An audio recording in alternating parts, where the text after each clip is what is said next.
Hello students, welcome to biology cell. जैसा कि हमने अपने 12th के बच्चों को लास्ट लेक्चर में डीएनए की जो स्ट्रक्चर है उसके बारे में मैंने आपको बताया था।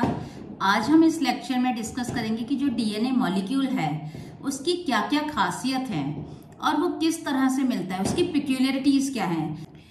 आपको ये बात हमेशा याद रखनी है बच्चों कि ह्यूमन डीएनए में जो जीनोम होता है, ह्यूमन जीनोम, उसमें टोटल आप देखेंगे तो 3 बिलियन बेस पेयर होते हैं। और पता है उन 3 बिलियन बेस पेयर्स में से कितना आपका एक्टिव कितना है, जो प्रोटीन बनाता है, इसका सिर्फ और सिर्फ 2% लगा लीजिए। इसका 2% भाग ही 3 बिलियन का बेस पेयर का सिर्फ 2% भाग ही प्रोटीन को एनकोड करता है। तो फिर 98% क्या करता है? 98% डीएनए जो है वो आपका जंक डीएनए है। जंक जैसे होता है ना, जंक फूड, मतलब जिसका कोई मतलब नहीं है, ट्रैश है, कूड़ा कचरा है। बट ये जो जंक डीएनए है ये एग्जैक्टली कूड़ा कचरा वाला नहीं है कि डस्टबिन में डाल दिया, इसको छोड़ दिया और 2% को ले लिया तो जो ह्यूमन है वो बिल्कुल होमोसैपियंस है, वो बिल्कुल इंटैक्ट रहेंगे होमोसैपियंस से। नहीं, ये जो 98% डीएनए है इसका भी बहुत बड़ा इंपॉर्टेंस है। और वो इसकी इंपॉर्टेंस है बायोटेक्नोलॉजी में। अगर ये जंक डीएनए नहीं होता तो बायोटेक्नोलॉजी इस लेवल पे आ ही नहीं पाती। ठीक है, तो अब मैं आपको ये बताने वाली हूं कि ये जो जंक डीएनए है ये कैसे कैसे मिलता है, क्या काम करता है और ये कहाँ पे किस तरह से मिलेगा और क्या इसका होना जरूरी है। ये मैं आपको इसलिए बता रही हूँ कि आपकी बुक में कहीं दिया नहीं हुआ है इस तरह से, लेकिन जो आपकी बुक में जब आप देखेंगे ना, बुक को पढ़ेंगे, तो आपका लेवल अभी उतना नहीं है कि आप उन चीजों को ना कंपाइल कर सको।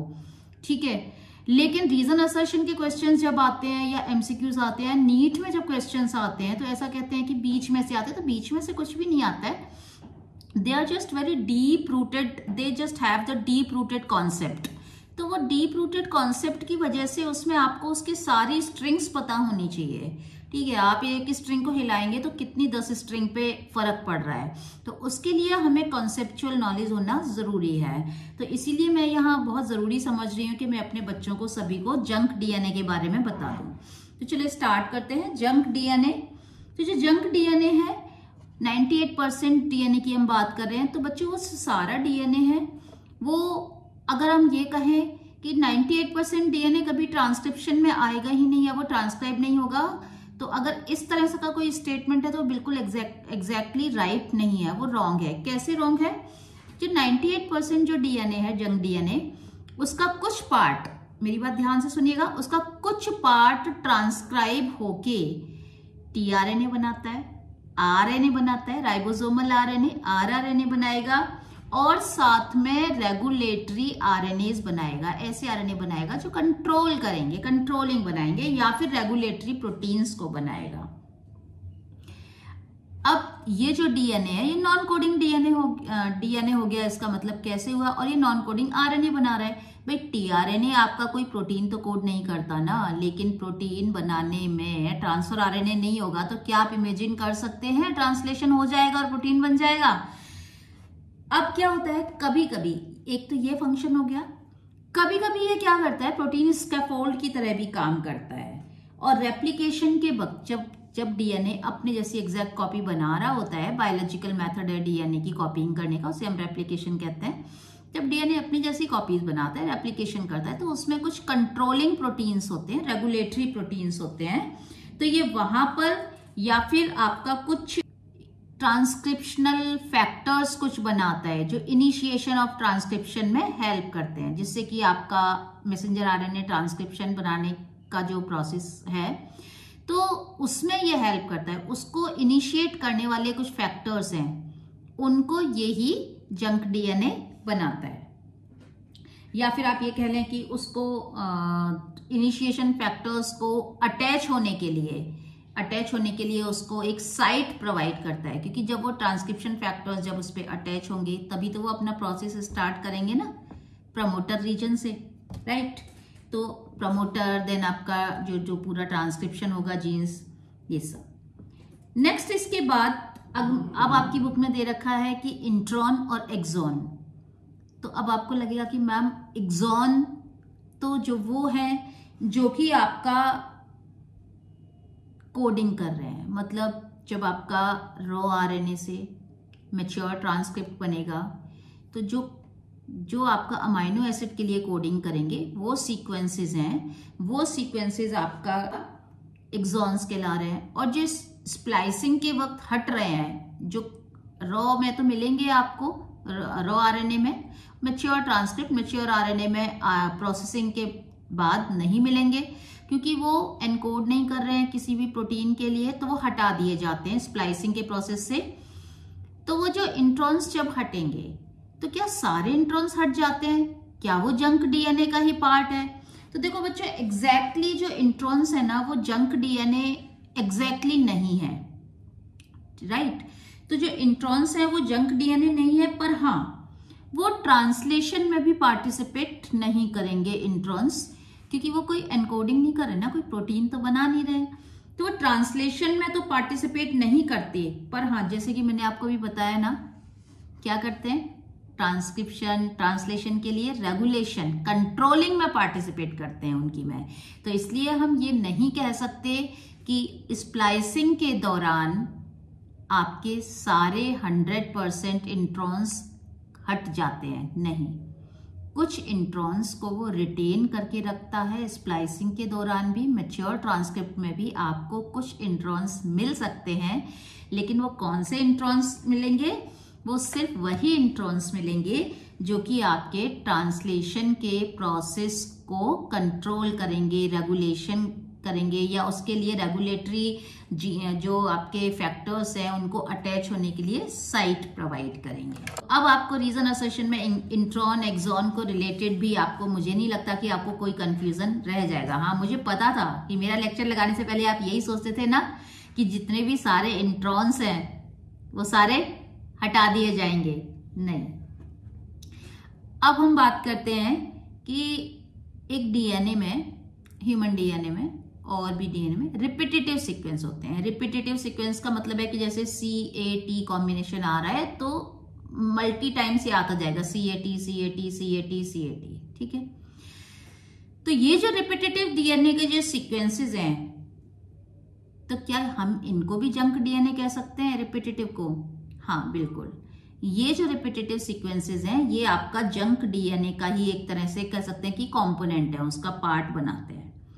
और ये रिपीटेटिव सीक्वेंस आपको कितनी तरीकों से मिल सकता है, ये अगेन मैं आपको फिर से इसलिए बता रही हूँ, आपको बिल्कुल मिस नहीं करना है इस चीज को कि कहीं आप फटाफट से इसको ओमिट करके कि मैम फालतू की चीज बता रही है और हम ओमिट करके आगे का लेक्चर देख लें। इसको ध्यान से सुनिएगा, क्योंकि आपके कहीं कुछ दे रखा है आपकी बायोलॉजी की बुक में, एनसीईआरटी में कहीं कुछ दे रखा है और कहीं कुछ दे रखा है, तो आप उसमें कॉम्बिनेशन और आप उसमें मैचिंग नहीं बिठा पाएंगे। इसलिए मैं आपको पूरा एक आइडिया क्रिएट करने के लिए कि आपको एक सॉलिड आइडिया हो डीएनए के बारे में, किस तरह से जीनोम बनाता है, इसलिए मैंने ये आपका लेक्चर लगाया हुआ है। तो रिपीटेटिव सीक्वेंस पर थे हम। रिपीटेटिव सीक्वेंस हमारा 3 तरीके से मिलेगा। पहला मिलेगा हमें सैटेलाइट डीएनए की फॉर्म में, दूसरा मिलेगा टैंडम एंड डिस्पर्स्ड रिपीट्स की फॉर्म में, और तीसरा मिलेगा हमें ट्रांसक्राइब्ड आरएनए की फॉर्म में। तो पहले बात करें सैटेलाइट डीएनए की फॉर्म में, क्योंकि आपकी बुक में डेफिनेटली दे रखा है, जिन बच्चों ने ध्यान से पढ़ी होगी वो जरूर उनको लग रहा होगा कि हाँ मैंने ये पढ़ा है सैटेलाइट डीएनए। पहले सैटेलाइट डीएनए को ऐसा मानते थे कि साइंटिस्ट जब तक पूरी रिसर्च नहीं होती कि भैया टोटली जंक डीएनए है। देखो, जंक डीएनए बच्चों हम उसे कहेंगे जिसका कोई भी यूज नहीं है। अगर वो हमारे जीनोम में से हट जाए तो उसका प्राणी पे कोई असर ऑर्गेनिज्म पे नहीं पड़ेगा, हम उसे जंक डीएनए कहेंगे। लेकिन हाँ, अगर कहीं ना कहीं वो जंक डीएनए बेशक प्रोटीन को कोडिंग नहीं कर रहा है, लेकिन कहीं ना कहीं कुछ ना कुछ फैक्टर्स को काम कर रहा है, तो वो जंक डीएनए का पार्ट तो है, क्योंकि वो प्रोटीन को कोडिंग नहीं कर रहा, लेकिन वो उस स्पीशीज की इंटेग्रिटी को बनाने के लिए, मेंटेन करने के लिए बहुत जरूरी होता है। तो अगर आप ये सोचते हैं कि junk DNA is all discardable, that is wrong. पूरी तरह से अगर वो डिस्कार्डेबल है तो इंटेग्रिटी ही होमोसैपियंस में जंक डीएनए निकाल देंगे। ह्यूमंस में तो ह्यूमंस के किसी इंडिविजुअल में से अगर जंक डीएनए निकाल के सिर्फ काम का डीएनए रखेंगे तो वो बिल्कुल भी अपनी इंटेग्रिटी ऑर्गेनिज्म मेंटेन नहीं रख पाएगा। ऑर्गेनिज्म अपने मेटाबॉलिक प्रोसेस करने में और अपनी सर्वाइवल में फेल हो जाएगा। तो सैटेलाइट डीएनए को पहले तो बिल्कुल टोटली जंक डीएनए माना जाता था, बट अब रिसेंट रिसर्च हुई है और उनमें रिवील हुआ है कि सेल में एवोल्यूशन के लिए, ठीक है, और एवोल्यूशन एक कॉन्टिन्यूअस प्रोसेस है और वो इवॉल्व होना बहुत जरूरी है क्योंकि स्पीशीज की कॉन्टिन्यूटी उसके लिए मेंटेन है। तो एवोल्यूशन के लिए ये बहुत जरूरी होता है और ये 10% जो टोटल जंक डीएनए है उसका 10% बनाता है। और साथ ही क्या करता है, ये न्यूक्लियस के अंदर क्रोमोसोम को बांध के रखता है ये डीएनए। हालांकि इस पर कोई जीन्स नहीं होते, जीन्स हम उनको मानते हैं जो कि आपका किसी प्रोटीन के लिए कोडिंग करते हैं, जिनमें मतलब कोडोन पढ़ा है ना आपने, 3 का सेट है बेस पेयर जो एक अमाइनो एसिड को करते हैं। तो हालांकि इसमें कोई ऐसे कोई कोडोन नहीं होते जो अमाइनो एसिड को कोडिंग करेंगे, बट हाँ ये क्रोमोसोम की इंटेग्रिटी को बनाए रखने के लिए, उनको बांध के रखने के लिए बहुत जरूरी है सैटेलाइट डीएनए।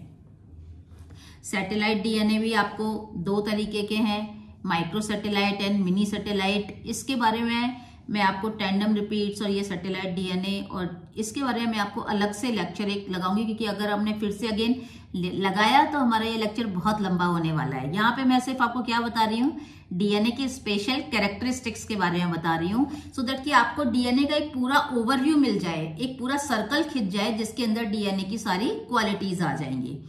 देन इसके बाद सेकेंडली ये मिलेगा आपको टैंडम एंड डिस्पर्स रिपीट में। ये रिपीटेटिव सीक्वेंस की ये 2 बड़ी फैमिली है, tandem repeats and disperse repeats, ठीक है। तो पूरे डीएनए में एवोल्यूशन के दौरान ये जो टैंडम रिपीट्स है ना, ये बिल्कुल सुरक्षित रहते हैं, इन पे कोई असर नहीं पड़ता है। तो जब आपके ये एवोल्यूशन के दौरान बिल्कुल सुरक्षित है, तो यानी कि हो सकता है कि जो हमारे लोअर ऑर्गेनिज्म में, सपोज जैसे कि गोरिल्ला, चिंपैंजी, उनमें जो टैंडम रिपीट्स मिलेंगे वो ह्यूमन में मिलेंगे। दैट मीन्स कि ये एवोल्यूशनरी किससे एवोल्यूशन हुआ है, एवोल्यूशनरी ट्रीज और एवोल्यूशन के लिहाज से अगर हम टैंडम रिपीट्स को स्टडी करें तो हमें उससे पूरी लोअर से हायर तक जाने में, ऑर्गेनिज्म तक जाने में बहुत आसानी हो जाएगी। और साथ ही ये जो टैंडम रिपीट्स हैं ये आपका, और डिस्पर्स जो रिपीट है ये आपका डिजीज से रिलेटेड भी होते हैं। जैसे आपने देखा होगा कई फैमिलीज में जेनेटिक डिजीजेस होती हैं, वो फैमिली टू फैमिली रन करती हैं, उनके जीन्स में ही होता है वो जेनेटिकली, ठीक है। तो जो जेनेटिक्स, जो डिजीज की जो जेनेटिकली जो हिस्ट्री है, जेनेटिक्स जो डिजीज है, वो ये टैंडम और डिस्पर्स रिपीट्स ही काफी कुछ हद तक कंट्रोल करते हैं। देन उसके बाद आता है हमारा ट्रांसक्राइब्ड आरएनए। ये ट्रांसक्राइब्ड आरएनए क्या करते हैं, ये डीएनए की जो रिपीटेटिवनेस है, मतलब हमने कहा ना कि डीएनए रिपीट हो रहा है और 3 तरीके से मिल रहा है, तो ये उसकी रिपीटेटिवनेस को बनाए रखने के लिए बहुत जरूरी होते हैं ये ट्रांसक्राइब्ड आरएनए। और साथ में इनका रिलेशन भी अगेन कई जेनेटिक डिजीजेस से भी है। तो आई होप कि अब आपको डीएनए में बिल्कुल सारी चीजें पता चल गई होंगी और किस तरह से ये डीएनए जो बायोमॉलिक्यूल है वो अपने आप को इन्हीं खासियत की वजह से ये अदर बायोमॉलिक्यूल जैसे कि प्रोटीन, कार्बोहाइड्रेट, फैट, इनसे आपका अलग बन रहा है। तो इसके बाद मैं आपको डीएनए के जो कुछ सर्टेन पॉइंट्स हैं, जैसे कि आपका क्रोमोसोमल थ्योरी हुआ और ये जो आपके सैटेलाइट डीएनए टैंडम रिपीट्स हैं, इनके बारे में मैं आपको डिस्कस करूंगी। सो बी विद अस और अच्छे से तैयारी करिएगा। अगर आपको कहीं भी कोई दिक्कत है तो आप मुझे कमेंट सेक्शन में लिख के बता सकते हैं कहाँ आपको प्रॉब्लम आ रही है। आज के लिए इतना। नेक्स्ट लेक्चर में डीएनए की कुछ और स्पेशल कैरेक्टरिस्टिक्स लेकर आएंगे और साथ में मैं आपको क्रोमोसोमल थ्योरी के बारे में बताऊंगी, क्योंकि कुछ मेरे बच्चों ने कहा था कि मैम हमें समझ में नहीं आता कि क्रोमोसोमल थ्योरी हम कहाँ से स्टार्ट करें और कहाँ पर हम खत्म करें, उसमें क्या क्या लिखना है, हमेशा नंबर कट जाते हैं हमारे, तो वो मैं भी आपको बताऊंगी।